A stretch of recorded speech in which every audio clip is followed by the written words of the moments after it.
తెలంగాణ దరువు జాతర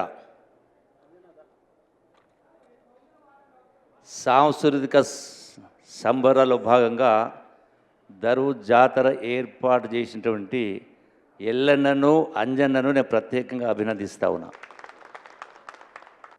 తెలంగాణ రాష్ట్రం వచ్చిందంటే కాలుకు గజ్జెగట్టి వాళ్ళ యొక్క శక్తి యుక్తుల్ని ఉపయోగించి నిరంతరం నిద్రాహారాలు మాని తినడానికి ఉన్నా లేకపోయినా యావత్ తెలంగాణ సమాజాన్ని సంఘటితం చేసినటువంటి కళాకారుల పాత్ర చాలా గొప్పది. ఒకటి అమరవీరుల త్యాగం, రెండు కవులు కళాకారులు మేధావులు యావత్ తెలంగాణ వాదులను సంఘటితం చేసినటువంటి సందర్భాలు ఎన్నో ఉన్నాయి. వీటన్నిటి కారణంగా ఇలా తెలంగాణ రాష్ట్రం వచ్చిందంటే ఎప్పటికీ ఈ భూమి ఉన్నంతకాలం రాష్ట్రం ఉన్నంతకాలం ఎవరూ మర్చిపోలేనటువంటి గొప్ప పాత్ర పోషించారు. కాబట్టి మరొకసారి వాళ్ళందరూ కూడా శిరస్సు వంచి నమస్కరిస్తూ ఉన్నా. రెండవది, మనం చూస్తూ ఉన్నాం, ఏ రాజకీయ పార్టీ అయినా కూడా రాజకీయ లాభం ఆలోచిస్తుంది, రాజకీయ లెక్కలు ఆలోచన చేస్తారు. కానీ తెలంగాణ రాష్ట్రం వచ్చిన సందర్భంలో రాజకీయాల్ని పక్కకు పెట్టి తెలంగాణ రాష్ట్రం ఇస్తే అటు ఆంధ్రాలో ఇటు తెలంగాణలో కాంగ్రెస్ పార్టీ పరిస్థితి దయనీయంగా ఉంటుందని తెలిసి కూడా సుదీర్ఘకాలం 60 సంవత్సరాల 4 కోట్ల ప్రజల ఆకాంక్ష, ఒక వందలాది మంది బిడ్డల ప్రాణత్యాగం చూసినటువంటి, అంటే ఆ ప్రాణత్యాగాలు చేసిన బిడ్డల ఆ తల్లుల కడుపు కోత ఎట్లుంటుందో తెలిసినటువంటి కన్నతల్లి సోనియా గాంధీ గారు పెద్ద మనసు చేసుకొని తెలంగాణ రాష్ట్రాన్ని ఇవ్వడం జరిగింది. ఒక సంఘటిత శక్తి. సరే, ఇంకో విషయం చెప్పాల్సి వచ్చినప్పుడు మనం కొన్ని సామెతలు వింటా ఉన్నాం. సరే, తెలంగాణ రాష్ట్ర సాధనలో నేను కేసీఆర్ పాత్ర లేదు అని చెప్పా. డెఫినెట్గా పాత్ర ఉంది. కానీ తెలంగాణ రాష్ట్ర సమాజాన్ని సంఘటితం చేసినటువంటి శక్తి అనేది కవులు కళాకారుల సంఘటిత శక్తి వల్ల 4 కోట్ల ప్రజల్ని సంఘటితం చేయగలిగినాం. మరి అమరవీరులు అందరిలాగే వాళ్ళు కూడా నిండు 100 ఏళ్ల జీవితం గడిపేవాళ్ళు. కానీ మా చావులతో తెలంగాణ రావాలి, వచ్చిన తెలంగాణ రాష్ట్రంలో అన్ని వర్గాల ప్రజలు సుఖ సంతోషంతో ఉండాలి, గొప్పగా భారతదేశానికే కాదు ప్రపంచానికే ఈ ఉద్యమం అనేది ఒక ఆదర్శం. నాకు తెలిసి ప్రపంచంలో ఎన్నో దేశాలు వాళ్ళ స్వాతంత్రం కోసం పోరాటం చేసిన సందర్భాలు ఉన్నాయి. కానీ వందలాది మంది బిడ్డలు ఆనాడు 1969లో తుపాకీ తూటాలకు బలైనరు. మలిదశ ఉద్యమంలో వందలాది మంది బిడ్డలు ఆత్మార్పణ చేసిండ్రు, ప్రాణత్యాగాలు చేసిండ్రు, ఆత్మహత్యలు చేసుకోవడం జరిగింది. నాకు తెలిసి ఇటువంటి ఉద్యమం ఎక్కడ కూడా జరగలేదు. యావత్ తెలంగాణ రాష్ట్రం ఆనాడు సకల జనుల సమ్మె ద్వారా యావత్ రాష్ట్రం మొత్తాన్ని కూడా స్తంభింపజేయడం జరిగింది. ఇది మామూలు విషయం కాదు. ఒకరు కాదు, ఇద్దరు కాదు, మొత్తం 4 కోట్ల ప్రజలు కూడా ఒకటి కావడం జరిగింది. మరి ఇంత గొప్ప త్యాగాల వల్ల, ఇంత సుదీర్ఘ ఉద్యమం కారణంగా తెలంగాణ రాష్ట్రం వచ్చింది. మరి ఎందుకోసమని కింద ఇంద్రము చెప్పినట్టుగా ఆ అమరవీరుడు మా తెలంగాణ రాష్ట్రం వచ్చిన తర్వాత అన్ని వర్గాల ప్రజలు బాగుండాలనే తపనతోటి రాష్ట్రం వస్తే, కానీ జరిగింది ఏంది? తెలుగులో సామెత ఉంది, శవాల మీద పేలాలు ఎలుకోవడం అని. 100% నా వ్యక్తిగత అభిప్రాయం, ఈ సామెత తెలంగాణ రాష్ట్రం వచ్చిన తర్వాత జరిగిన పరిపాలనకు పోల్చడానికి స్పష్టంగా కనపడతా ఉంది. సొమ్మొకడిది సోకడిది అన్నట్టుగా రాష్ట్రం ధనిక రాష్ట్రం. హైదరాబాదు గుండెకాయలంటే హైదరాబాద్ ద్వారా వచ్చే ఆదాయం. కానీ తెలంగాణ రాష్ట్రం రాకముందుకు ఏం మాట్లాడినాం, ఎవరి గురించి మాట్లాడినాం, ఉద్యమానికి ప్రధానంగా నీళ్లు, నిధులు, నియామకాలు. సో రాష్ట్రం సంఘటితం కావడానికి కవులు, కళాకారులు మాట్లాడే మాటలు కావచ్చు, పాటలు కావచ్చు, ఎవరిని మనం కేంద్ర బిందువుగా చూపించినాం తెలంగాణ ఉద్యమంలో. మరి రాష్ట్రం వచ్చిన తర్వాత జరిగింది ఏంది? తెలంగాణ రాకముందుకు ఎవరి గురించి మాట్లాడినామో, మరి వచ్చిన తర్వాత దానికి భిన్నంగా పరిపాలన జరిగింది. రాష్ట్ర ఆదాయం మొత్తం కూడా కాకులకు, గద్దలకు వేసినట్టుగా జరిగింది. ఇది ముమ్మాటికి సత్యం, ఎవరు కాదనలేరు. అది బాధ అనిపిస్తూ ఉంది. ఎందుకోసం ఇంతమంది చనిపోయింది? ఒక మాటలు చెప్పాలంటే తెలంగాణ రాష్ట్ర పరిపాలన సుదీర్ఘమైన పరిపాలన. తెలంగాణ రాష్ట్ర ఉద్యమానికి, త్యాగాలకు, సంఘటిత శక్తికి, పరిపాలనకు ఏమాత్రం కూడా పొంతన లేదు. ఏమాత్రం కూడా పొంతన లేదు. మేము కళ్ళారా చూసినాం. ఇది మారాల్సిన అవసరం ఉంది, మార్చాల్సిన అవసరం ఉంది. ఇన్ని సంవత్సరాలైనా కూడా మనం చూస్తూ ఉన్నాం. ఒక విషయం చెప్పాలంటే అసలు తెలంగాణ ఉద్యమానికి ఇంకొక కేంద్ర బిందువు ఉస్మానియా యూనివర్సిటీ. ఉస్మానియా యూనివర్సిటీ అంటే వేలాది మంది పోలీసుల నడుమ తెలంగాణ విద్యార్థి లోకం తుపాకీ తూటాలు ఎదురైనా కూడా, తూటాలు పెట్టినా కూడా మోకాళ్ళపైన, రోడ్డుపైన దొగ్గుకుంటూ చేసినటువంటి ఉద్యమం, రకరకాల ఉద్యమాలు, దేనికి విరవకుండా. మరి అటువంటి ఉస్మానియా యూనివర్సిటీకి గడచిన 10 సంవత్సరాల కాలంలో తెలంగాణ రాష్ట్రానికి కేంద్ర బిందువు ఉద్యమం కూడా, విద్యార్థి లోకం 10 సంవత్సరాల్లో 8 లక్షల కోట్ల రూపాయలు, అంటే ఆదాయం, వచ్చిన ఆదాయం పోను, తెచ్చిన అదనంగా తెచ్చినప్పుడు 8 లక్షల కోట్ల రూపాయలు అప్పులు తెచ్చినా కూడా ఉస్మానియా యూనివర్సిటీకి అయినా, కాకతీయకైనా, యూనివర్సిటీ విద్యార్థి లోకానికి చేసింది శూన్యం. అంటే ఎంత బాధ్యత రాహిత్యం. మాటలు గంభీరంగా మాట్లాడవచ్చు, పుస్తకాలు 100,000 చదవచ్చు. ఎంత గొప్పగా మాట్లాడినమో, ఎంత చతురతతో మాట్లాడిన గొప్ప కాదు, ఎంత నిజాయితీగా ఉన్నాం, ఎంత నిజాయితీగా పరిపాలన చేసినది ముఖ్యం.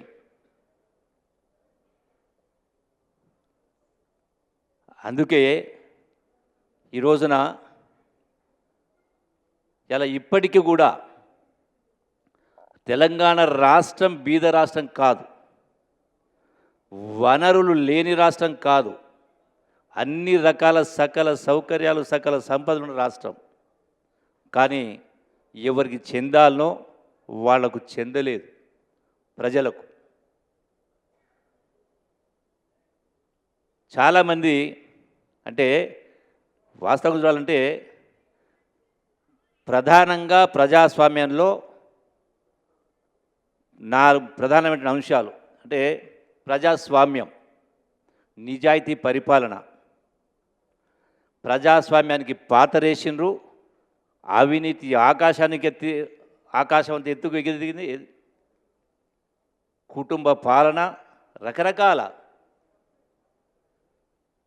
మరి ఇటువంటి పరిస్థితుల్లో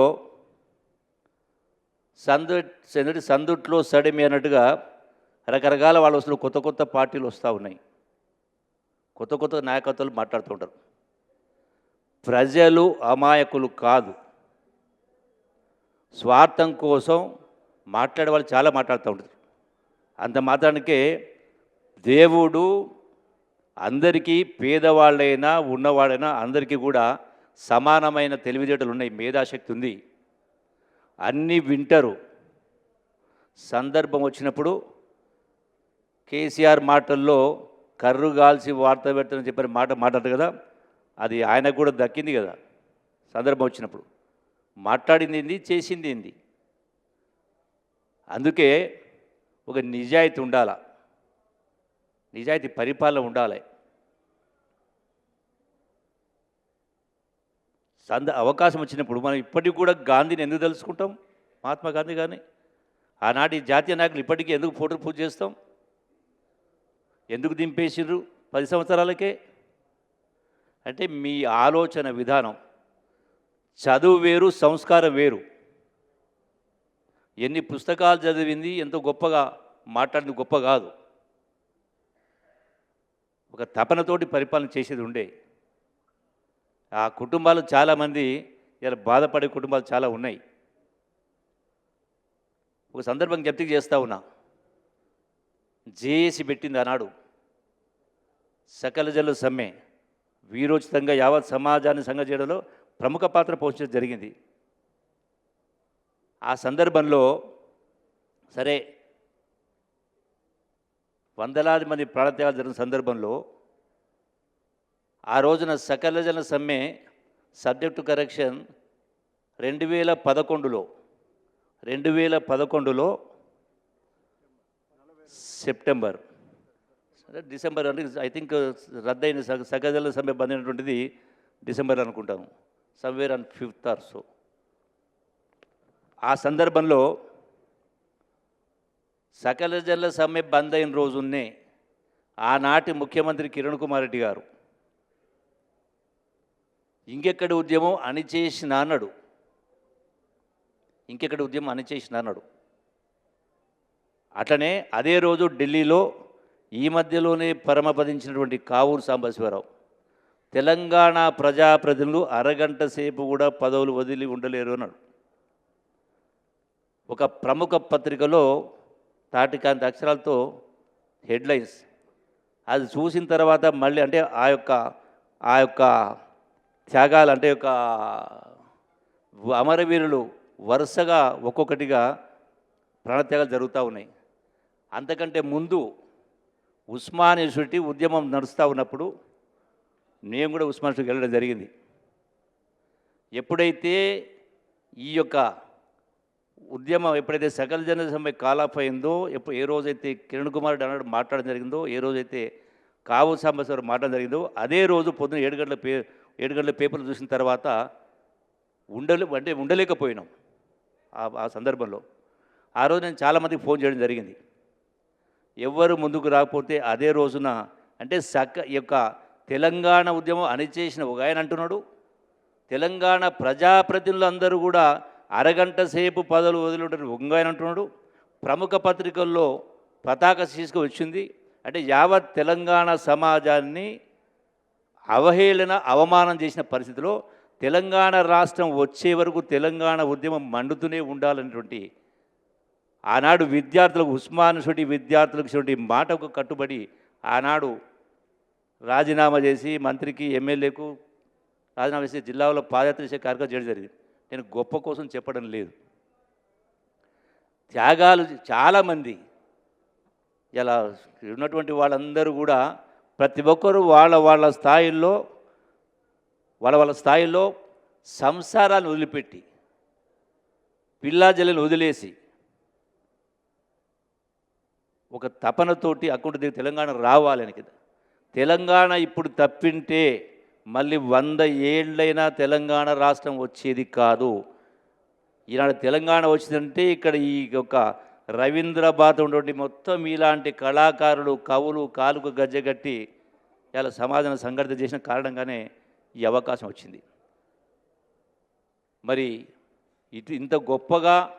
ఇంత గొప్పగా తెలంగాణ ఉద్యమాన్ని నడిపించినటువంటి ఇలా ఉస్మాన్ యూనివర్సిటీ కావచ్చు, ఖచ్చితంగా ఉస్మానియా యూనివర్సిటీలో గౌరవ ముఖ్యమంత్రి రేవంత్ రెడ్డి గారితో మాట్లాడి అమరవీరుల స్తూపాన్ని ఉస్మానియా యూనివర్సిటీలో మాట్లాడే ప్రయత్నం చేస్తాము. అట్లాగే అట్లాగే సరే వివిధ అంశాలు ఉన్నాయి. అధికారికంగా ప్రకటించాలన్నప్పుడు ఖచ్చితంగా గౌరవ ముఖ్యమంత్రి గారితో క్యాబినెట్తో చర్చించి ఇది ఒకటే కాదు, ఉద్యమంలో పాల్గొన్న వాళ్ళు చేసింది చాలా తక్కువ, చేసేది చాలా ఉంది. కాబట్టి ఖచ్చితంగా మా సహచర మంత్రులతోటి గౌరవ ముఖ్యమంత్రి గారితో మాట్లాడి తప్పకుండా దానిపైన మా వంతు ప్రయత్నం చేస్తానని చెప్పని మీ అందరితో సవినయంగా విజ్ఞప్తి చేస్తూ, ఒక విషయం, గౌరవ ముఖ్యమంత్రి రేవంత్ రెడ్డి గారు వచ్చిన తర్వాత ఉస్మానియా యూనివర్సిటీకి వెళ్ళి 1000 కోట్ల రూపాయల బడ్జెట్ను ప్రకటించడం జరిగింది కాంగ్రెస్ ప్రభుత్వం వచ్చిన తర్వాత. దీంతో పాటుగా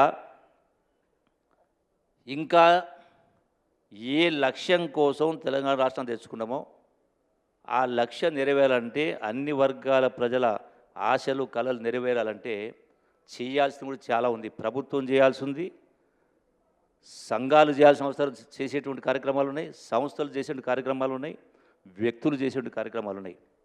ఈ మధ్యకాలంలో నేను చాలా మీటింగ్స్ పెడతా ఉన్నాను. మీటింగ్ సందర్భంలో 1000 4000 మందిన ఆ యొక్క ప్రజలలో మాట్లాడినప్పుడు సంతోషంగా ఉన్నవాళ్ళు చేయెత్తండి అంటున్నా. అందరు చేతులు ఎత్తా ఉన్నారు. అట్లనే చేతులు దింపండి అని చెప్పి అప్పులు ఉన్నవాళ్ళు చేయెత్తండి అంటున్నా. మళ్ళీ అందరూ 90 అందరూ చేతులు ఎత్తా ఉన్నారు. నేను అన్నా, మీ ధైర్యానికి నేను మెచ్చుకుంటా ఉన్నా, మరి ఎందుకు ఇన్ని అప్పులైనవి?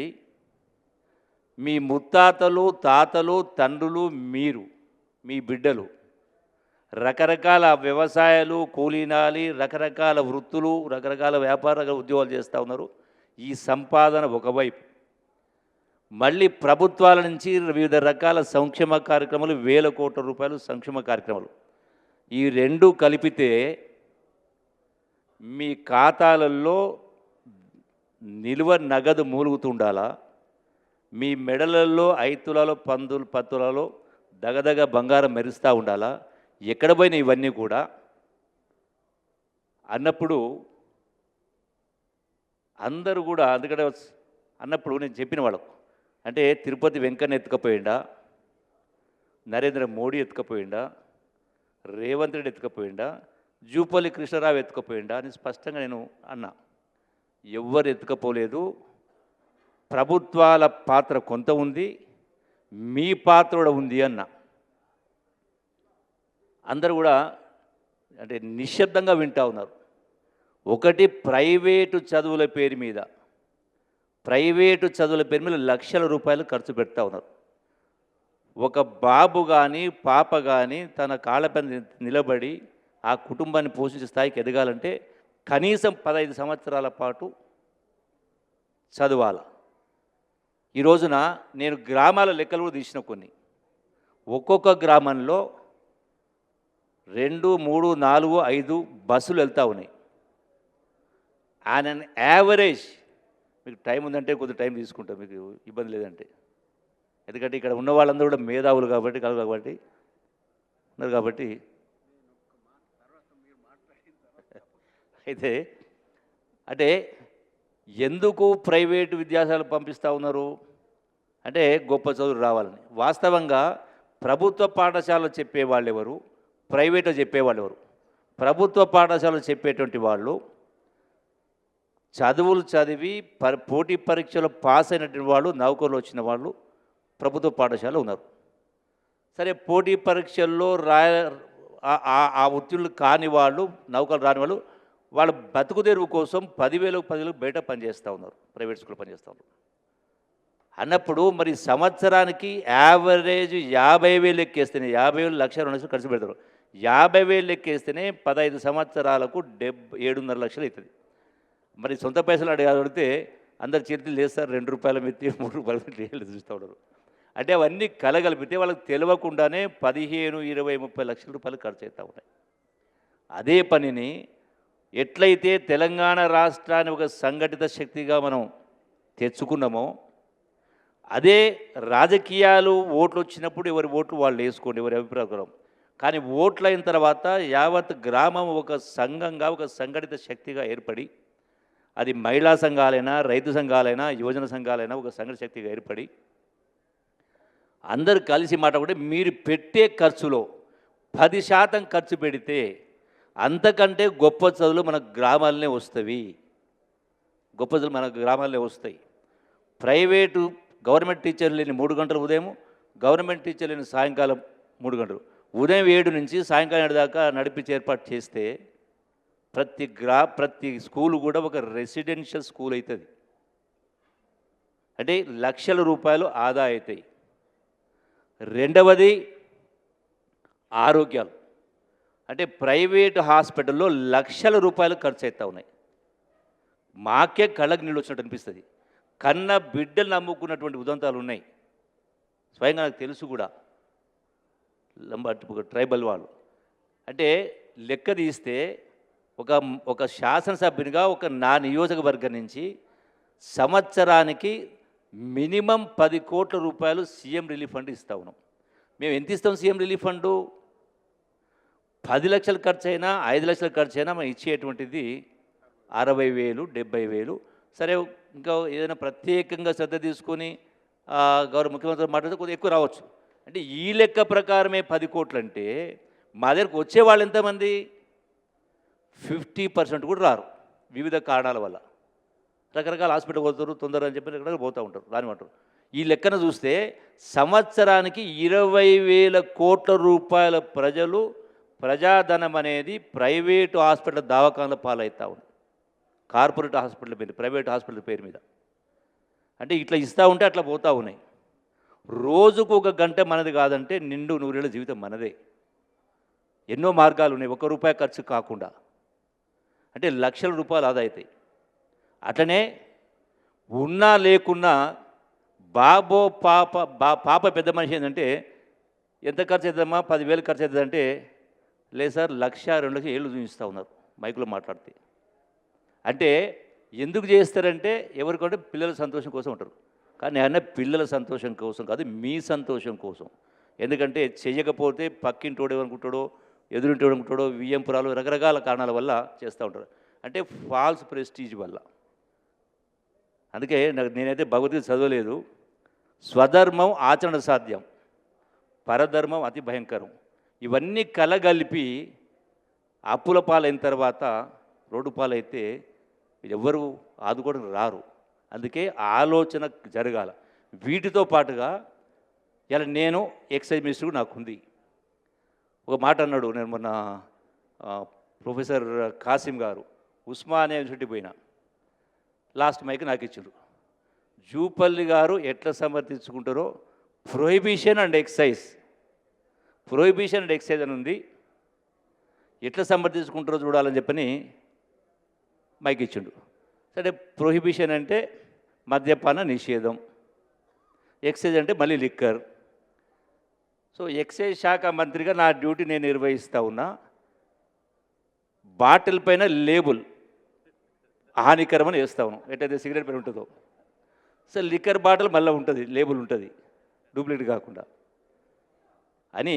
ఇంకోటి చెప్పిన, బహుశా కాసిం గారు తెలియనట్టుంది, నాకు ఇంకో శాఖ ఉంది, కల్చర్ శాఖ. కల్చర్ అంటే ఆటపాటల మంత్రి కాదు, కల్చర్ అంటే ఆటపాటల మంత్రి అనుకుంటాం. కల్చర్ అంటే ఆటపాట. కల్చర్ అంటే సంస్కృతి అంటే జీవన విధానం. ఈ జీవన విధానం అనేది అన్ని రంగాలకు, అన్ని వర్గాలకు వర్తించే కార్యక్రమం. నా కల్చర్ శాఖ ద్వారా మనుషుల యొక్క ఆలోచన శక్తిని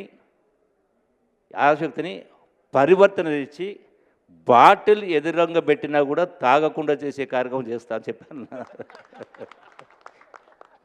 అంటే అట్లా నా పాత్రను చెప్పే కార్యక్రమం చేసినాం. రెండవది ఏంటంటే, దీంతో పాటుగా నా విజ్ఞప్తి మీ అందరితో కూడా, ఇలా సమాజంలో ఉన్నటువంటి రకరకాల రుగ్మతలు, రకరకాల దుర్ఘటనలు, రకరకాల దాష్టీకాలు, అత్యాచారాలు, రకరకాల కారణాలు, దాంతోపాటుగా మళ్ళీ గెట్టు అంటే సెంటు గుంటకు పంచాయతీలు, అన్నదమ్ముల పంచాలు కొట్టాడలు రకరకాల పంచాయతీలు. అంటే దీనివల్ల మళ్ళీ కోర్టులు, పోలీస్ స్టేషన్లు, ఫీజులు రకరకాలు. ఇవన్నీ కూడా చాలా అంశాలు ఉన్నాయి. అందుకని నాకు ఎప్పుడైతే కల్చర్ శాఖ అన్నప్పుడు, కల్చర్ మినిస్టర్ అన్నప్పుడు సందర్భాలు ఆలోచించినప్పుడు కల్చర్ మినిస్టర్ అంటారు. సో కల్చర్ అంటే సంస్కృతి, సంస్కృతి అన్నప్పుడు జీవన విధానం అన్నప్పుడు ఈ ఒక్కదానికి ఎందుకు మొత్తానికి వర్తిస్తుంది కదా. ఈ సమాజంలో ఉన్నటువంటి రుగ్మతలు మొత్తం కూడా రూపుమాపాలన్నప్పుడు దీనికి మనం ఒక వినూత్నమైన కార్యక్రమం చేయాలని చెప్పని దానిలో ఎల్లన్న, అంజన్న కూడా, అట్లాగే కోదండరామ్ గారు, అట్లాగే మన సినీ సుద్దాల అశోక్ తేజ గారు, ఇట్లా 20 మందిని కవుల్ని, కళాకారులు, సభ్యులు చేసి ఒక సలహా సంఘం ఏర్పాటు చేసి ప్రభాత బేరి అనే ఒక కార్యక్రమాన్ని చేపట్టి, ఎందుకంటే చిన్నప్పుడు చదువుకున్నప్పుడు 10 పేర్లు ఇస్తే దానిలో ప్రభాత బేరి బాగుంటుందని చెప్పడం జరిగింది. ఎప్పుడైతే చిన్నప్పుడు మనం ఆ యొక్క 15th ఆగస్టు 26 జనవరి రోజు మనం జెండా పట్టుకొని తిరుగుతూ ఉన్నాం, ప్రభాత బేరి మోగించడం. ఈ రుగ్మతను పోగొట్టాలంటే ప్రభాత బేరి అనే కార్యక్రమం తీసుకొచ్చి ఒక పెద్ద ఎత్తున లాంచ్ చేసేది. దానికి గౌరవ ముఖ్యమంత్రి గారిని ఇన్వైట్ చేసి ఆ కార్యక్రమం మొదలుపెట్టే కాల్ చేస్తాం. అందులో ఒకటి స్కిట్స్, అంటే షార్ట్ ఫిల్మ్స్, అంటే ప్రతి అంశపడి ఇలాంటి రుగ్మతలు 100 ఉంటే 100 రకాల షార్ట్ ఫిల్మ్స్ చేసి స్కిట్స్ తయారు చేసి వాటిని మీడియా ద్వారా, సోషల్ మీడియా ద్వారా పెద్ద ఎత్తున ప్రచారం చేసి రాష్ట్రంలో ఉన్నటువంటి 3,50,00,000, 3,60,00,000 ఉందో ప్రతి మనిషి మెదడును తొలిచే విధంగా, నాటే విధంగా ప్రతి అంశం పట్ల వాళ్ళను చైతన్యం చేసే కార్యక్రమం చేయడం ఒకటి. దీంతో పాటుగా ఇలా రాష్ట్రంలో వేలాది మంది కళాకారులు ఉన్నారు. మా శాఖ ద్వారానే 550 మంది దాకా ఉన్నారు. అట్లా కాకుండా ఇంకా గొప్ప గొప్ప వాళ్ళు చాలామంది కళాకారులు చాలామంది ఉన్నారు. ఈ కళాకారులు చాలామందికి వాళ్లకు తినడానికి తిండి పట్టిన వాళ్ళు చాలామంది ఉన్నారు. అందుకే ఈ కళాకారులకు ఉన్నటువంటి వివిధ కళారూపాల్ని, వివిధ కళల ద్వారా, రకరకాల కళలు ఉన్నాయి, వేలాది మంది కళాకారులు. ఈ కళల ద్వారా, కళాకారుల ద్వారా గ్రామం కూడా, మండలం కూడా, దాంతోపాటుగా ఎక్కడెక్కడైతే టూరిజం ప్లేస్ ఉన్నాయో మొత్తం టూరిజం ప్లేసుల్లో, దేవాలయాల్లో, ఇన్స్టిట్యూట్స్లో,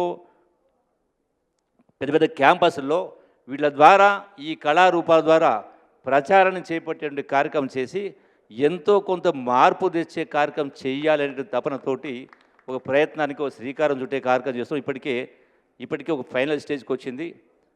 నిన్నమటిదాకా బడ్జెట్ లేకుండే మా డిప్యూటీ సీఎం గారితో కొట్లాడి కొంత బడ్జెట్ పెట్టేయడం జరిగింది. సో దీన్ని ముందుకు తీసుకెళ్ళే కార్యక్రమం చేస్తున్నాం. దీనికి ఎందుకు ఇంతసేపు చెప్తామంటే, దీనిలో ప్రధాన పాత్ర మీరందరూ. ఎట్లయితే తెలంగాణ రాష్ట్ర సాధనలో కవులు, కళాకారులు కాలుకు గజ్జగట్టి పదును పెట్టి ఎట్లయితే సమాజాన్ని సంఘటితం చేయడం జరిగిందో, ఇట్లాంటి సమాజంలో ఆలోచనను నింపడం జరిగిందో, మార్పును తేవడం జరిగిందో, ఈ వందలాది మంది బిడ్డల ప్రాణత్యాగాల యొక్క కళ, మా త్యాగాల వల్ల, మా చావుల వల్ల తెలంగాణ రావాలి, వచ్చిన తెలంగాణ పరిడవిల్లాలో ఒక తపనతో చేయడం జరిగిందో, ఆ స్థాయిని చేరుకోవాలంటే కనీసం ఉడతా భక్తిగా ఇందులో మనమందరం, మీరందరూ కూడా పాత్రధారులు, సూత్రధారులు కావాలని చెప్పని ఈ వేదిక ద్వారా మీ అందరికీ సవినయంగా 2 చేతులు జోడించి ప్రార్థిస్తూ, మరొకసారి ఈ యొక్క కళాకారులది, ఉద్యమకారులు చేయాల్సిన పనులు చాలా ఉన్నాయి కాబట్టి గౌరవ ముఖ్యమంత్రి గారితో క్యాబినెట్లో మాట్లాడి ముందుకు తీసుకెళ్ళిన ప్రయత్నం చేస్తానని చెప్పని మరొకసారి మీ అందరికీ విజ్ఞప్తి చేస్తూ, ఇంత గొప్ప కార్యక్రమం ఈ రోజున ఈ యొక్క దరువు జాతర కార్యక్రమాన్ని ఏర్పాటు చేసినటువంటి ఈ యొక్క సంస్థకు సంబంధించిన సభ్యులందరూ, ఇంకా చాలామంది కళాకారులు, ఎందుకంటే ఒక్క పేరు చెప్తే చాలామంది నాగరాజు నవ్వుతాడు ఇక్కడ కూడా, అట్లా చాలామంది ఉన్నారు కాబట్టి మరొకసారి మీ అందరికీ ధన్యవాదాలు తెలుస్తూ సెలవు తీసుకుంటున్నాను. Thank you.